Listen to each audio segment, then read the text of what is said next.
The suggestion here, some of the Mufassirin mention, is that these jinn did not immediately approach the Messenger of Allah sallallahu alaihi wasallam, meaning a conversation between the Prophet sallallahu alaihi wasallam and them did not necessarily take place here.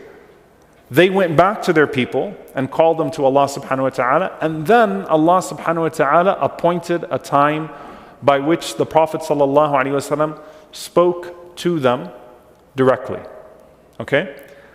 And there are multiple interactions that have been narrated of delegations from them that Allah Azza wa Jalla allowed to speak to the Prophet ﷺ and for the Prophet ﷺ to teach the message of Islam.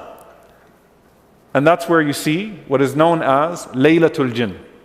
Lailatul Jinn, the night of the Jinn. So if you go to Mecca now, you'll find Masjid al-Jinn, right? The Valley of Jinn, right? And this is an area that exists right outside, subhanAllah, the beauty and the irony of it, right outside of Hujun, where Khadija radiallahu ta'ala anha is buried. And Abu Talib is buried in Jannatul Mu'alla, in the Mu'alla cemetery. And as the scholars mentioned, that the jinn also tend to frequent the cemeteries, the graveyards, right? So imagine, subhanAllah, near where Khadija radiallahu ta'ala anha is buried, a conversation will take place between the Prophet ﷺ and a delegation from the jinn that have come to believe in Allah subhanahu wa ta'ala. Again, whether they are it's an immediate conversation that transpires after Ta'if, or there's some time and then they come back to the Messenger of Allah sallallahu alaihi wasallam, that is undetermined, right? We don't actually know for certainty what this is about. But the night of the jinn, when you hear Laylatul Jinn, it's talking about this night, and it begins by Alqama asking Abdullah ibn Mas'ud radiallahu ta'ala anhu in the famous hadith, were you there on the night of the jinn? Were you there when the jinn came to speak to the Prophet sallallahu alaihi wasallam and to embrace this message? And Ibn Mas'ud radiallahu ta'ala anhu proceeds to say, not only was I there, he goes on to recall the entire incident, that he was basically the closest one to the Prophet sallallahu alaihi wasallam when all of that was happening.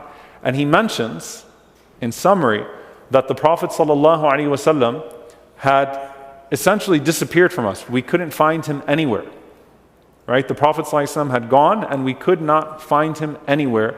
And this panicked search amongst the companions with the Prophet ﷺ starts to take place, where they're looking for the Messenger of Allah ﷺ everywhere.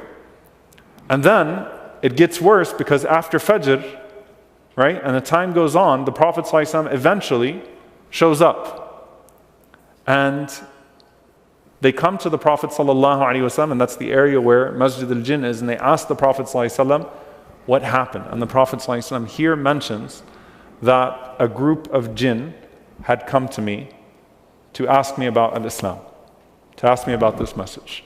A group of jinn had come to me to ask me about this message, and this is, subhanAllah, where Allah subhanahu wa ta'ala says, Sarafna ilayk, we have sent to you, nafarun min al-jinn. When you read it in the Qur'an, that we send these groups to you. And the Prophet ﷺ was coming from the direction of Hira, and he basically recited to this group of jinn the Qur'an. Okay? Now Abdullah ibn Mas'ud radiallahu ta'ala anhu mentioned that they saw the effects of the jinn in that place. And in one narration, where Ibn Mas'ud radiallahu anhu mentions going with the Prophet sallallahu alaihi wasallam to meet a group from the jinn, he mentions seeing a manifestation, a physical manifestation of the jinn, as the Prophet sallallahu alaihi wasallam was teaching them the book of Allah and giving them the rulings. And in one narration, he mentions that he saw a group of them later on in Kufa in Iraq that resembled that group. Like that same group of jinn that had met the Prophet sallallahu alaihi wasallam, and that the Prophet sallallahu alaihi wasallam had given da'wah to. The point is that these jinn then basically formed the basis for a group of jinn that would do da'wah to jinn around the world.